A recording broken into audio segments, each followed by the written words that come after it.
Nearly 50 days until Election Day, and Campaign 2020 is hitting the crucial home stretch here in Iowa.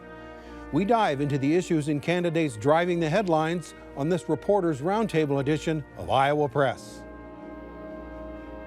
Funding for Iowa Press was provided by Friends, the Iowa PBS Foundation, the Associated General Contractors of Iowa, the public's partner in building Iowa's highway, bridge, and municipal utility infrastructure.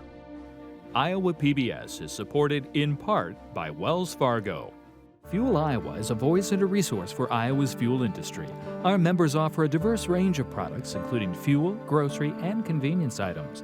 They help keep Iowans on the move in rural and urban communities. Together, we fuel Iowa.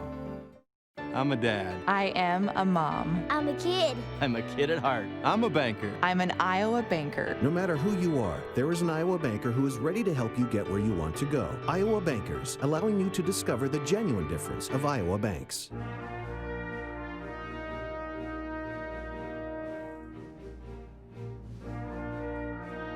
For decades, Iowa Press has brought you politicians and newsmakers from across Iowa and beyond, celebrating nearly 50 years of broadcast excellence on statewide Iowa PBS. This is the Friday, September 11 edition of Iowa Press. Here is David Yepsen. It seems nearly every week in 2020 has been dominated by a litany of news events and issues. The home stretch of Campaign 2020 is no exception. Here in Iowa, while the coronavirus pandemic is still impacting everything from school attendance to church services, candidates are running a different kind of campaign. The usual rallies and handshakes have been replaced by virtual town halls and a distant wave from at least 6 feet away. To get an inside look at the current issues, we've gathered a Reporters Roundtable. Journalists joining us are Erin Murphy, Des Moines Bureau Chief for Lee Enterprises, Caroline Cummings, political reporter for Sinclair Broadcasting Group, and Kay Henderson is news director at Radio Iowa. Well, welcome everybody. Lots to cover today, and I want to hear from all of you. Caroline, I'll start with you. The pandemic. What's the political fallout of the pandemic on Iowa politics? Well, I think it remains to be seen, of course, at least in the general election context. We've seen some polling showing really divided on party lines in terms of is the President and Republicans handling the coronavirus response well, or are they not? In terms of Kim Reynolds, who's at the helm of the state's response, of course, she's not up for re-election this year. She's got 2 more years on this term. So I think for the strong feelings on both sides about her response, I think that will obviously, we'll see how that really tees up in the next few years, and if people remember this, and I'm sure they will, because it's obviously a colossal moment. Erin Murphy, what do you think the political effect is on the pandemic of the pandemic? Yeah, I did just want to say that, and I'm probably just too naive and shouldn't be in this spot I find myself in. But I can't help but be a little sad that we even have to have this discussion. That it has become a political thing. I would have liked to have think that maybe a once-a-century pandemic would be something that we could try and tackle collectively. But like everything else in our world these days, the political sides have retreated to their respective corners in a lot of ways. I think Carolyn makes a good point. When you look at something like this, I think the biggest political impact is going to be felt at the executive level. So the president is going to be judged on this heavily in his race. And here in Iowa specifically, I think we see a bigger impact in a couple years when Kim Reynolds is up for re-election, and I'm sure any number of the actions she's taken will be relitigated in that race. Okay, how do you see this? Waving at you from, I think, 8 feet away, David. Right. The one thing that occurs to me is that the mood among the electorate is dour, and it's for a variety of reasons. The pandemic, of course, the derecho, and drought for a lot of farmers who didn't get hurt by the derecho and see their crops flattened. They're having reduced yields because of the weather situation. You also have this ethanol issue sort of hanging around and depressing corn prices in particular. So people are not happy for a variety of reasons. We are hearing that people are more depressed than ever, and people have just gone into their respective caves. You've got Republicans on one side and Democrats on other, and there aren't a lot of independent swing voters this time around, in my estimation. Caroline, expand a little bit on your observations about Governor Reynolds. I mean, as has been said, this may not have an impact on her until 2 years from now if she runs for re-election. But boy, she is having to make some unpopular decisions. And I think this line that she said yesterday during her news conference Thursday, we're taping this on Friday, of course, she said that, well, essentially, no matter what I do, I'm not going to please everybody. And I think that's really true because Republicans have praised her efforts more or less, Democrats have condemned them, and that's teed up into court battles. You've got, she was sued over her closure of bars in 6 counties. She was sued by her in-person learning requirements, her in-person learning requirements. Of course, the courts decided both in her favor that she had the authority to close those bars down and that she rightfully interpreted the law governing schools during a pandemic. So I think that she is facing criticism, to be sure, but then of course there's Republicans who think she's approaching this right. And I think that the most recent polling we've seen on this issue is that there was one poll in August said that she had 28% approval rating, among the lowest in the nation. Then there was yet another poll the same week that said her overall approval rating was 58%, and there was some more deeper divisions on issues like schools and mask mandates. So I guess, those polls, of course, are just snapshots, but I think it kind of adds this dimension to that this is not just cut and dry. People maybe agree with her on some things, they disagree on others, that sort of thing. Yeah, that's exactly what I was going to say. And that's what will be most interesting to me as time passes, and again, especially if Governor Reynolds runs for election again, and these issues are relitigated. We all know how Democrats feel about Kim Reynolds handling the pandemic, and we all know how Republicans feel about her handling because we hear that. But there's a lot of people out there who vote but don't get caught up in the day-to-day political grind. But the pandemic is very real to them, so they'll have strong opinions on that too. But Kay, isn't she in an inordinately bad position here? I mean, everybody is mad about schools and the chaotic schedule. If somebody's not happy, I can see every school principal just saying, "You go talk to the governor about it." People with sports, Right. bar owners. Right. I mean, it's not very good for a politician to have every bar and restaurant owner in the state bad-mouthing you. What do you make of that? Well, and there's also not much separation in the minds of voters between the executive of the United States of America and the executive of the state of Iowa. So she's sort of, marching through this pandemic with Trump, and people see that among the Democrats and they react to it viscerally. And Republicans who otherwise might be a little trepidatious about the use of some of the executive powers that we've seen, they are party line behind the governor. So she's benefiting a little bit from the fact that Republicans feel as if, some of them feel as if they need to defend her. She's also benefiting from the fact that depending on where you go in Iowa, there are certainly different views about the pandemic. If you go to rural Iowa where they don't have a lot of people living there, and they don't have a lot of people who have contracted the virus, their view of the pandemic is a lot different than it is in places like Iowa City and Ames, those liberal bastions of the state of Iowa. Yeah. And it's also true, that old adage, you can't beat somebody with nobody in politics. Mm-hmm. So it isn't going to be just her against her job approval rating. There's going to be a Democrat against her, and that person will come with pluses and minuses as well. Erin, talk about the impact on sports. We have our priorities in Iowa. We got to have our high school football. We certainly got to have a Hawks game and a Cyclones. What's the impact of all this on sports? Well, and it's interesting because there's different levels to this. So at the high school level, the athletics, the fall sports now, football, volleyball, cross country, et cetera, have been tied into the debate over whether schools should be back in person, in that the governor has said if a school district wants to move online, that means they can't play sports during that period either. And that's kind of created a whole new kind of pressure because as we've seen and we've heard from people who react when sports are canceled, they're not happy about it. They want their sports, they want it to be attempted even during this pandemic. So that's gotten twisted into the whole school debate. And then at the college level, right here in Iowa, we have the Big 12 and Iowa State playing, the Big 10 and Iowa not, which has become a political football as well. Apologies for that one. Is there any political ramification to any of this, or this is just something inside the campuses or in schools about football and athletics? Any political fallout you can think of? There's great uproar in the campus towns of Iowa City and Ames about this.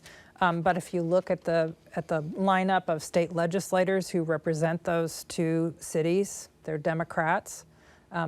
Not a lot of Republicans representing those areas, and so it sort of falls along partisan lines.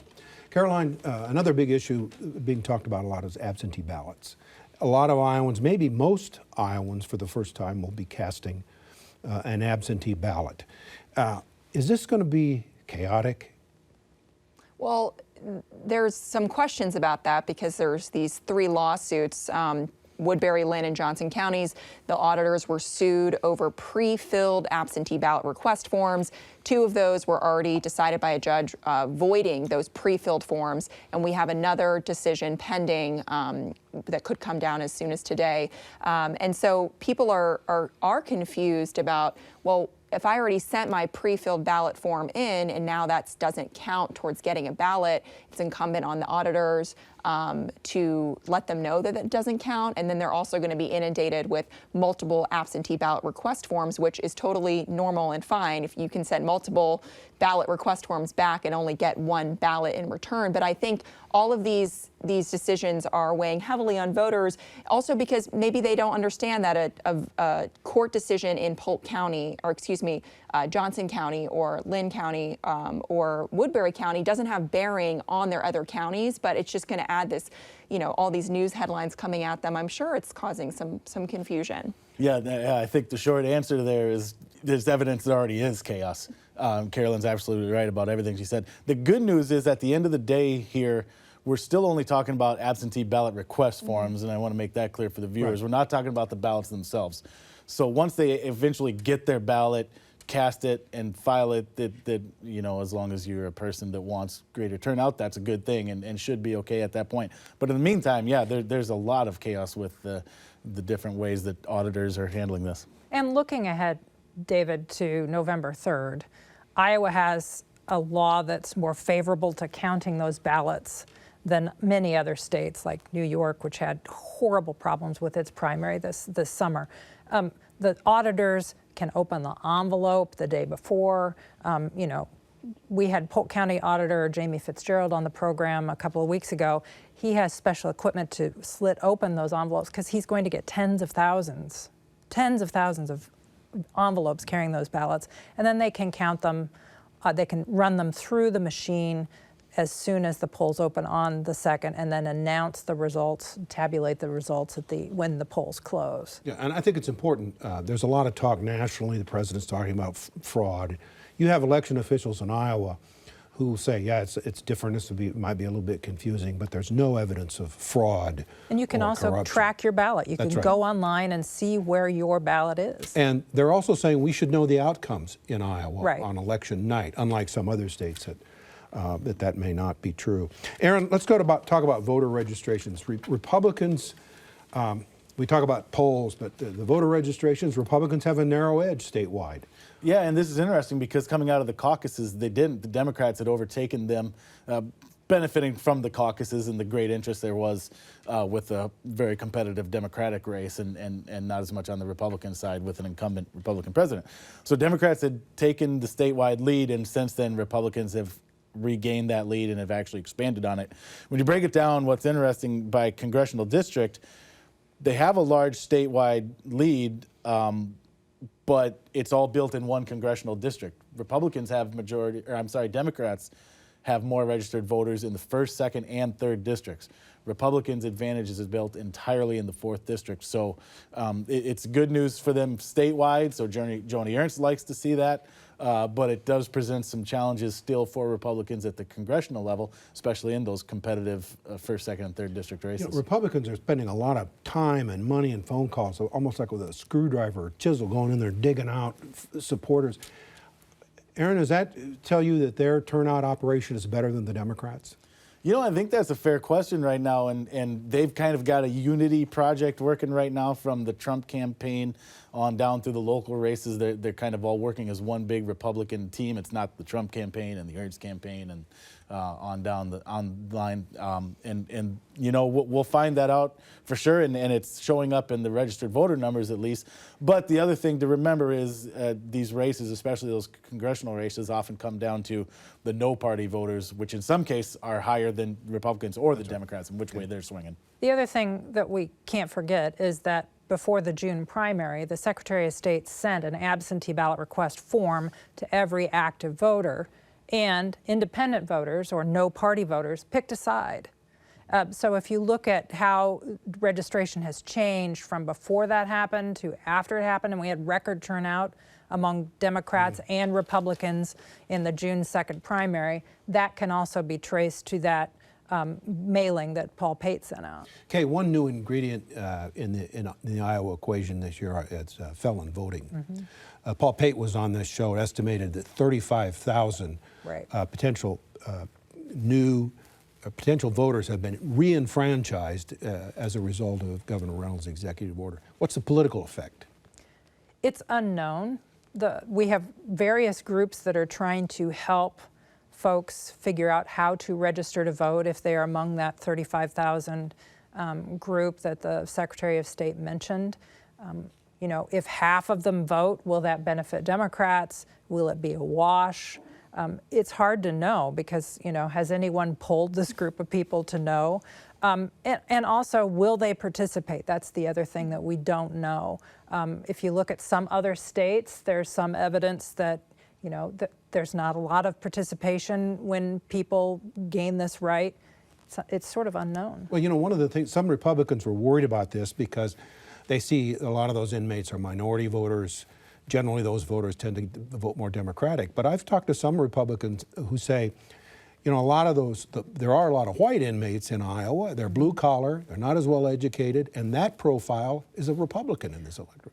The other thing you have to remember is that to be a voter, voters have a propensity to vote. So if you voted when you were 18 and you're 65, you'll be more likely to have voted throughout the course of your adulthood.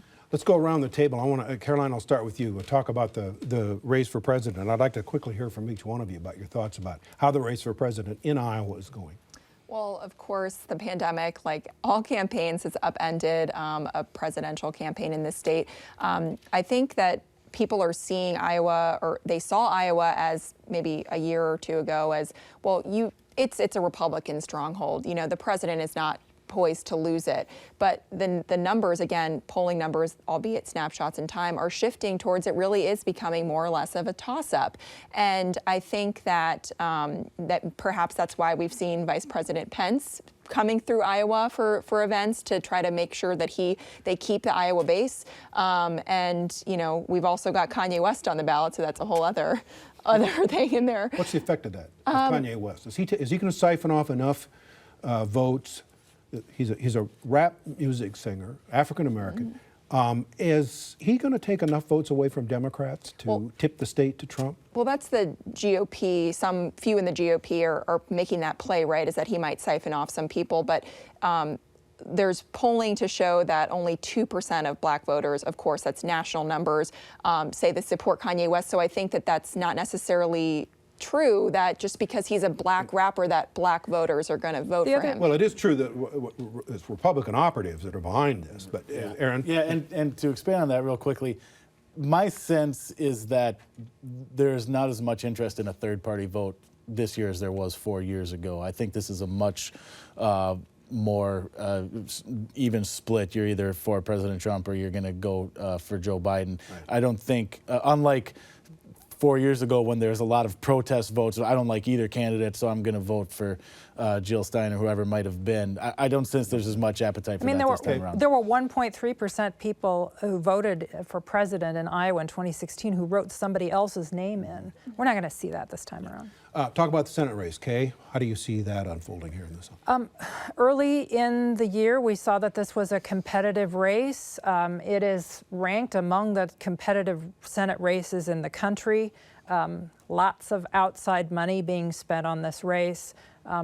What I find most interesting is that, to sort of digress here, but you have 2 women running against one another in the Senate. You have 2 women running against one another in the 1st and in the 2nd. You have a woman and a man running against one another in the 3rd district. There's going to be parity in the Iowa congressional delegation, and there may actually be a majority of women win on election night. Erin, how do you see the Senate race? 50 and 50 in 2020 Yeah, group exactly. is smiling somewhere. It's the polling has showed a close race, and that's very believable given what we kind of knew coming into this. Kay talked about the high stakes. Iowa could help decide which party controls the Senate nationally. Joni Ernst has been kind of attacking Teresa Greenfield based on her business record, and they kind of accuse her of quote unquote hiding her basement, not being out in the public a lot and doing public events. Conversely, Ernst has kind of come under fire lately for some comments she made, kind of feeding into a town hall questioner's question and kind of conspiracy theory type take on COVID deaths. So we're seeing the punches thrown. The polls haven't showed a lot of movement yet. I think we still have a really close race. Kay hinted at how expensive this race is, and I feel like perhaps that's heightened, of course, because it's close, but also maybe the dynamics of a race that's being conducted in a pandemic. You could argue that these races, while so colossally important, the presidential election, and maybe the deciding factor on flipping the United States Senate from Republican to Democrat, that it's not taking up the oxygen that it perhaps otherwise would because of these other conversing issues that we're facing. We've got the pandemic, you've got record unemployment, you've got, race relations. I mean, there's so many other things that almost seems like it supersedes the, day-by-day horse race of what, Teresa Greenfield saying, what Joni Ernst is saying, and vice versa. And then also just to the point about the expenses, I mean, you can't turn on the television or watch a YouTube video without seeing an ad for this race. So they're putting a lot of money clearly into advertising to reach people during the pandemic. It's wallpapered is the term for it, and I'm not sure any of that stuff is moving any numbers. It's just so much media there. And that might also be because of all these other pressing issues that are capturing headlines. People aren't paying as close attention. And then the other thing is that, the Ernst people are sort of employing the anti-Romney strategy that Obama did. Let's attack the business record. And also they're doing what President Trump is doing against Biden, as you mentioned, accusing her of staying in the basement. Whereas the Greenfield campaign has not been explicitly tying Ernst with Trump. Right. Because she needs Trump voters from 2016 to vote for her. Let's quickly move through the congressional races. We've just got a few minutes left. Caroline, what's your assessment of the 1st district race? Well, Abby Finkenauer versus Ashley Hinson. Like we've mentioned, campaigns obviously upended by a pandemic, but I think what's unique about the 1st district is they are really the one that's hit the hardest by the derecho. So that derecho response in terms of what Finkenauer's done in Congress, what Hinson would do, those are issues that are maybe more at the forefront for that district than perhaps other districts. They were at this very table litigating that during a debate recently. So I think that that's an interesting dynamic. 2nd district. Open seat race, been held by a Democrat, Dave Loebsack, for a long time, but it's a district that Trump carried in 2016, so Republicans feel they have a good shot there.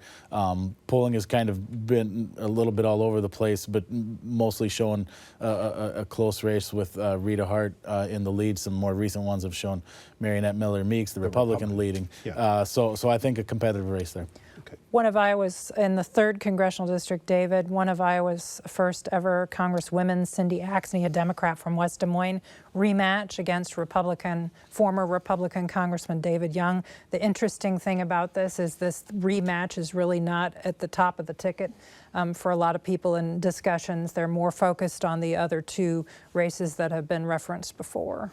Erin, real quickly, did J.D. Scholten choose poorly when he decided to run for Congress as opposed to running for the U.S. Senate? It'd be interesting to get his honest take on that.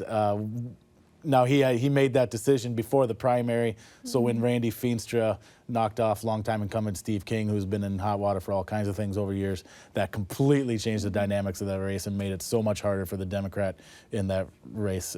So it's a fair question. Might J.D. have been better off as a Senate candidate? Okay, real quickly, the battle for the Iowa House. Democrats have a shot, do you think?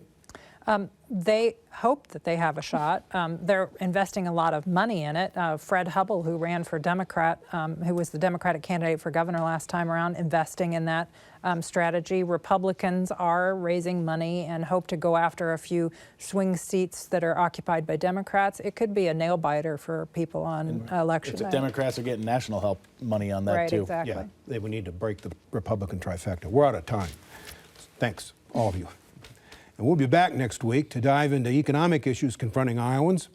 With sectors of the American economy still reeling 6 months into a global pandemic, we'll sit down with Midwestern economists Chad Hart of Iowa State University and Ernie Goss of Creighton University. That's next week at our regular times, 7:30 Friday night and noon Sunday. For all of us here at Iowa PBS, I'm David Yepsen, and thanks for joining us today.